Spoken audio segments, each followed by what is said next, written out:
Madame et monsieur, bienvenue à votre magazine sportif préféré Actu Sport, c'est sur Béni TV. Aujourd'hui, il s'agira de basketball avec la Coupe d'Afrique des clubs champions qui s'est tenue en Tunisie. Nous allons aussi parler de football avec les différentes CAN d'Afrique des cadets, des juniors aussi, des seniors. Nous allons revenir sur la 4e journée du championnat national de Ligue 1 de Côte d'Ivoire et naturellement terminer avec la prestation des professionnels ivoiriens dans leurs clubs respectifs. On se retrouve tout à l'heure après ce jingle.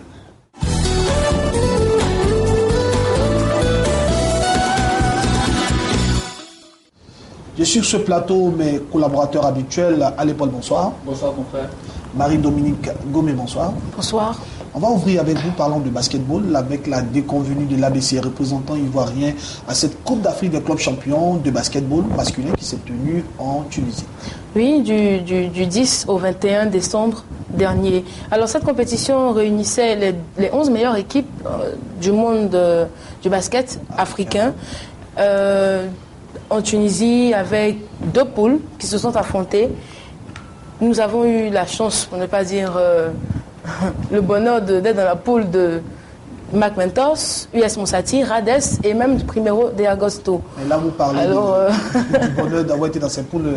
Malheureusement, on s'en est sorti avec... oui, avec 5 défaites, après 5 matchs. Aucune victoire, hein, quand même. Oui, même avec le match de classement de match de la 11e place, on est encore parti avec une défaite. Mais le bonheur... Pour nous, ça a été de pouvoir confronter nos acquis en matière de basket avec les autres équipes africaines qui sont aussi meilleures que nous, puisque c'est une compétition qui réunit les champions. C'est une Coupe d'Afrique des clubs champions. Et donc, nous avons quand même eu une note positive avec la récompense de Stéphane Konaté étant meilleur marqueur de la compétition. Tout match confondu, je veux dire. Donc c'est un point positif pour nous, pour la Côte d'Ivoire et pour l'ABC. Mais ce qu'il faut retenir également, c'est que l'ABC a fait preuve d'un manque de concentration, d'un manque de réalisme, d'un manque de maladresse, hein. Il faut le dire. On se rappelle quand même Abidjan, avant le départ de cette équipe, hein, le coach qui se plaignait des conditions de travail qui n'étaient pas réunies, qui n'étaient pas adéquats. Voilà, c'est un cri de cœur quand même de cette équipe. Ils se sont plaints, ils ont appelé à la fédération, ils ont demandé le soutien, mais comment cela s'est terminé, seul le coach et le président peuvent répondre. Dans tous les cas, les conditions n'étaient pas optimales parce que s'entraîner sans match de préparation, s'entraîner avec que des séances d'entraînement de 18 à 22 heures par jour, c'est vrai que quelque part, ça maintient la forme, mais ça ne permet pas de corriger les erreurs. Parce que quand on regarde un peu l'ensemble des matchs de ABC, on se rend bien compte que les mêmes erreurs qui se sont produites contre McMentos se sont reproduites au fur et à mesure. C'est vrai qu'il y a eu quand même des moments où des corrections étaient apportées, mais c'était trop tard, parce que ce n'est pas pendant la compétition qu'on peut apporter du neuf ou corriger certaines erreurs qui sont parfois fatales à une équipe. D'accord. Alors, à l'épaule, déconvenue de l'ABC à cette Coupe d'Afrique, ça fait quand même mal, sachant que c'était une équipe qui était habituée à ces compétitions de ce niveau. Oui, Christian II, je pense que c'est une mauvaise performance. Hein. Moi, je ne parlais pas d'alibi ou d'arguments pour justifier cela, dans la mesure où la Côte d'Ivoire est une grande nation de football, une grande nation de basketball. Nous sommes sortis 4e de la dernière CAN de basketball. Nous avons été, il y a 4 ans de cela, mondialistes. Et puis l'ABC, c'est quand même une équipe qui était championne d'Afrique il n'y a pas si longtemps que cela. C'est même pas intéressant de voir cette équipe-là occuper ce rang dans ce championnat-là. Moi, je pense que Boakari Fofana, qui est le président de la fédération ivoirienne de basketball, ancien même président de l'ABC, doit revoir peut-être sa copie. Hein. C'est pas vraiment intéressant que la Côte d'Ivoire soit représentée et réalise de telles performances. C'est pas bon. Alors, on espère bien que l'ABC va se relever. Oui, une page est tournée. Hein. La compétition est terminée. L'ABC a terminé la compétition 11e sur 11 avec 6 matchs au total et 6 défaites. même si nous avons quand même la récompense du meilleur marqueur, mais ce n'est pas assez pour une équipe qui quand même avait du potentiel.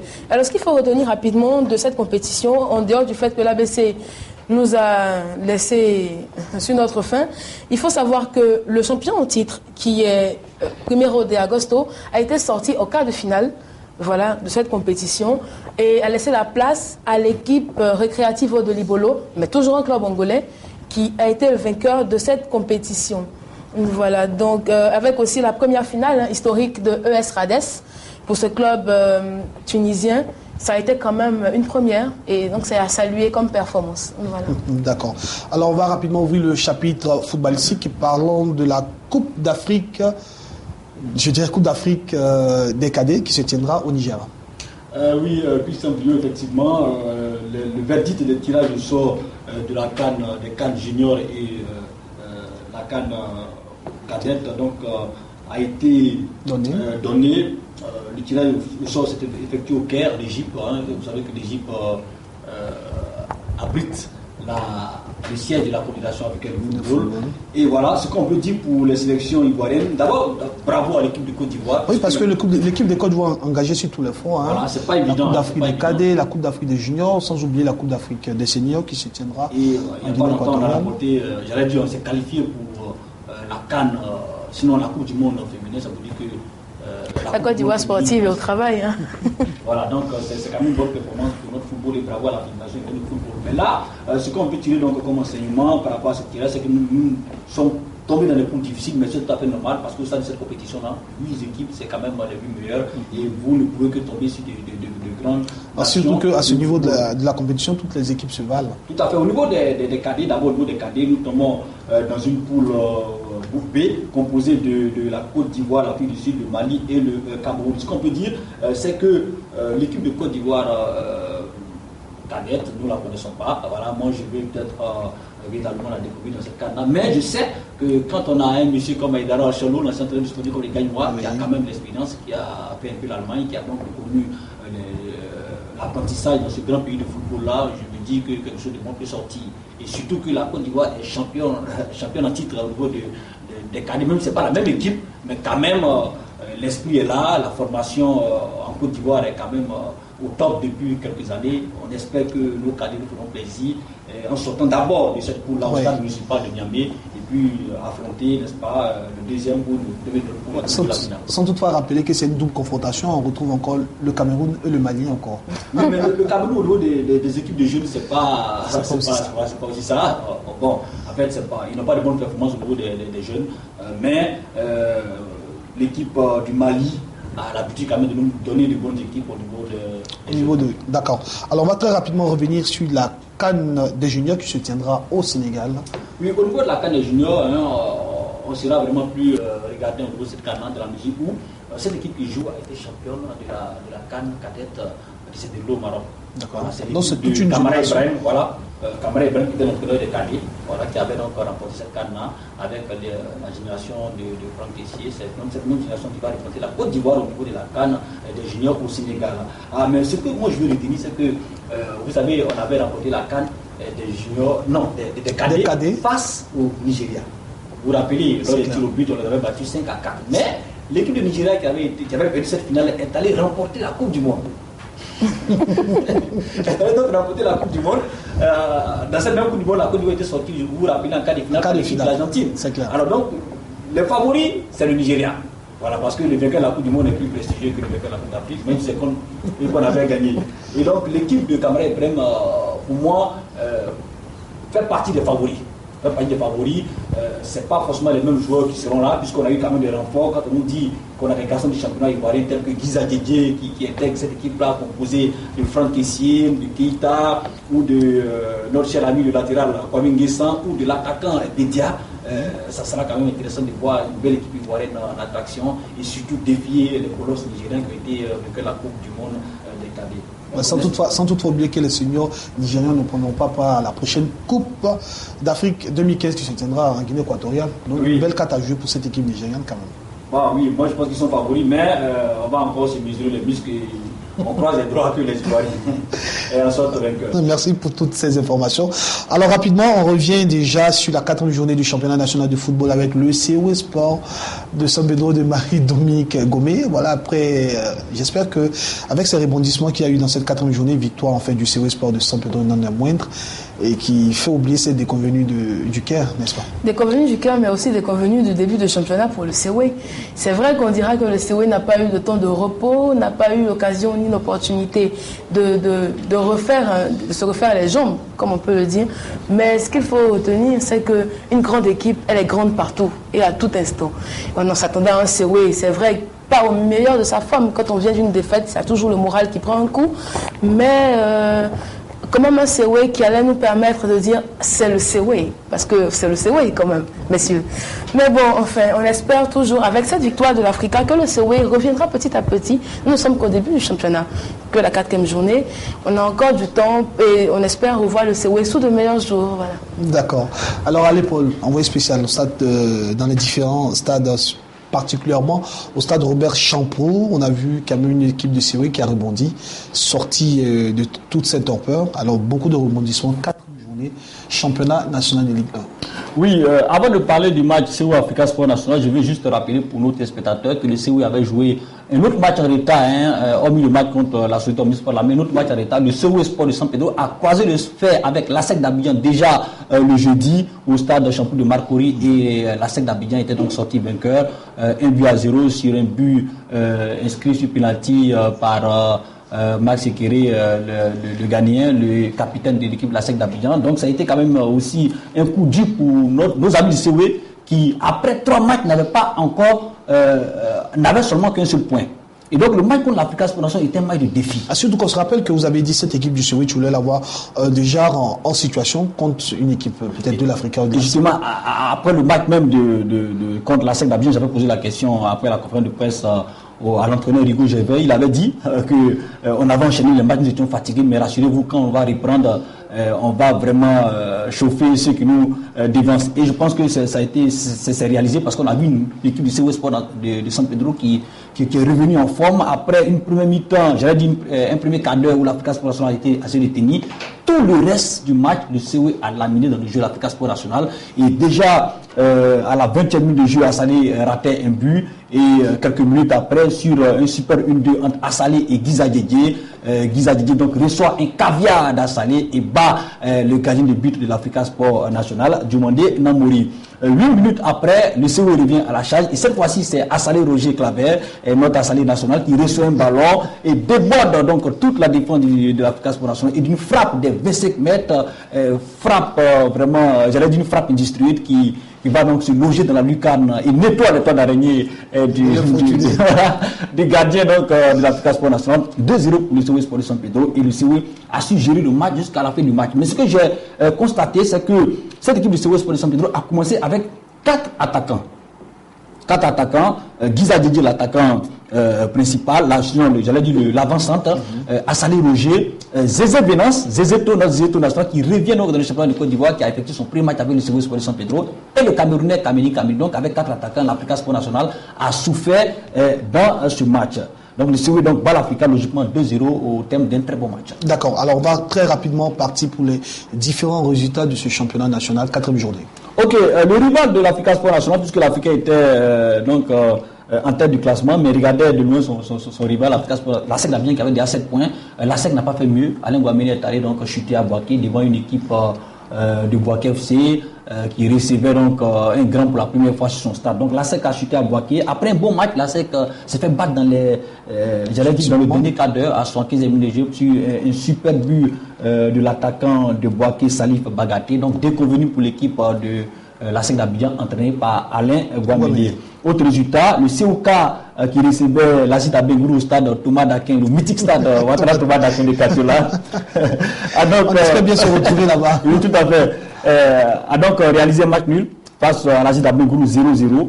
La Société Omnisport de Lamé, qui avait commencé un bon début de championnat, l'équipe de Maxime Guameni est tombée au stade municipal de Yamoussoukro face au Denguélé d'Odjiné qui donc réalise sa première victoire. Donc 1-0 pour Denguélé. Et autre match, le stade d'Abidjan et le Sporting Club de Guingamp se sont neutralisés un but partout au stade Robert Champou de Makori, et la JCAT a battu le Stella Club d'Adjamé 3-0, et tenez-vous bien, un triplé de Denis Thiao qui est actuellement le meilleur buteur du championnat de Côte d'Ivoire avec 6 buts.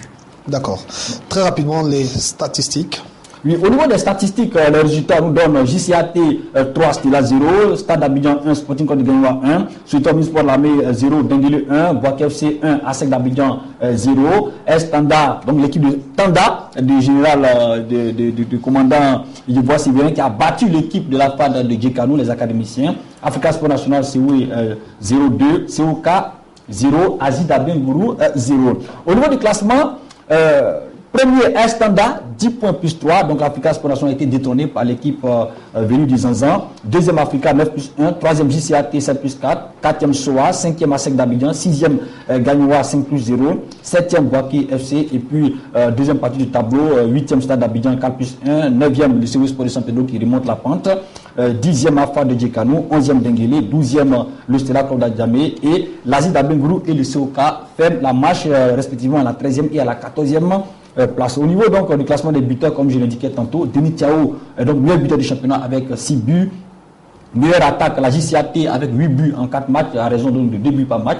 La plus mauvaise attaque, c'est le COK. Après 4 journées, pas encore de buts. Les attaquants du COK ont décidé de communiquer les défenseurs adverses. Il faut donc rentrer dans le bois sacré du Stade Thomas d'Akem de Katiola pour nous sortir vraiment de bons attaquants. Et au niveau de la défense, meilleure défense, les standards avec un but, puisque l'Africa a donc encaissé 2 buts. Et la mauvaise attaque, c'est le COE Sport de San Pedro, curieusement, qui, même en encaissant, est encore donc mauvaise défense avec 6 buts. Au niveau donc du programme de la 5e journée, le Stade d'Abidjan, oui, 5e journée reçoit les standards au stade au parc des sports de Treichville. Gagnoa Africa, un choc au stade Biakaboda de la cité du fromager. C'est un match à suivre, je pense que nous serons. Et la Société Sport Lamé reçoit donc au stade municipal de Yamoussoukro la JCAT, le COE reçoit le Stella au stade Auguste Denis de San Pedro, Boaké FC reçoit l'Asie d'Abidjan au stade de la Paix de Boaké, le COK reçoit l'ASEC d'Abidjan au stade Thomas d'Aquin de Katiola et l'AFA de Djekanou reçoit à Abidjan le Dengele Sport d'Odjiné. Et tout en finissant voter pour vous dire encore une fois, on a eu 10 buts au niveau. Alors naturellement ce chiffre 10 qui s'accroche à ce championnat. Voilà. Alors nous avons pratiquement fini, on va terminer avec la prestation de nos professionnels dans les clubs respectifs. Un week-end mouvementé, quand même avec beaucoup de bonnes choses. Oui, beaucoup de bonnes choses pour nos attaquants, pour nos joueurs. Surtout à un mois de la CAN, les Ivoiriens respirent la grande forme, à l'image du capitaine de cette équipe nationale de Côte d'Ivoire, Yaya Touré, qui a encore inscrit un super but. Yaya Touré donc réussi à marquer d'une superbe frappe du pied gauche face à l'équipe de Crystal Palace. Manchester City donc bat cette formation 3-0, un super but de Yaya Touré. Bravo pour les capitaines des éléphants de Côte d'Ivoire qui, nous l'espérons, fera plaisir donc au niveau de la CAN. Au niveau tout de l'Angleterre, bon, Bonnie Wilfried pour une fois a été muet, mais il faut souligner une chose, et ça c'est un débat qu'on doit peut-être ici faire au niveau de la fédération, c'est que les Ivoiriens, enfin les Africains qui doivent participer à la CAN sont actuellement mis à l'écart pour permettre à d'autres de jouer pendant leur absence. Donc Bonnie Wilfried a payé les frais, il est rentré à son 16e minute de jeu, son équipe menait déjà 1-0, mais je veux dire que Bonnie n'a pas marqué, peut-être parce qu'il n'a pas eu assez de temps de jeu. Tioté Cheick donc a perdu son match face au Sunderland.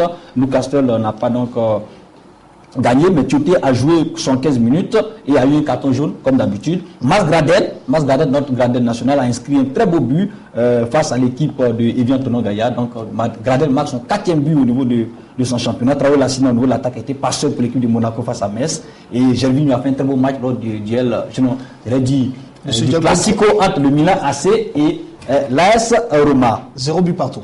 Et sans oublier Eric Bailly. Oui. Notre défenseur qu'on aime beaucoup. Voilà, qui a fait un très beau match. En tout cas, qui peut rendre de bons services à cette équipe nationale pendant cette CAN. On espère. Et Real Vallecano donc a subi les frais, n'est-ce pas, de l'équipe de Eric Bailly, 3-1. L'Espagne de Barcelone donc a gagné ce match. Merci. Alors nous sommes pratiquement à la fin de cette émission. Marie-Dominique Gomé, votre mot de fin. Un seul mot de fin. J'attends le match COE à Estanda. Voilà. J'espère que ce ne sera pas le même son de cloche pour vous, les bonnes. Nous, comme mot de fin, on espère sur un Gagnoa. voilà, dans la cité de Go pour suivre ce match entre les frères parce que Gagnons Africa, c'est pas un match à SEC Africa, je pense que c'est un match entre les frères parce que, comme vous le dites, quand ça va pas à Africa Sport National, vous repliez chez vous à vos sources, donc à Gagnons. Cette 5e journée, téléspectateurs, nous avons été très heureux d'être en votre compagnie pour cette émission d'Actu Sport. Alors nous tenons à remercier toute l'équipe de la rédaction, toute l'équipe de réalisation de cette émission avec à sa tête Sylvestre Douba comme réalisateur, notre collaboratrice de tous les jours, Ange Dominique, aussi Eric Bissouma, Julie Iapo, Norina Dom, Paul Coré et Nissa Nguessan. Je me joins à vous, à l'épaule. Marie-Dominique Gobé, on vous dit tout simplement bonne suite des programmes sur le Blessing Channel. On se retrouve la semaine prochaine.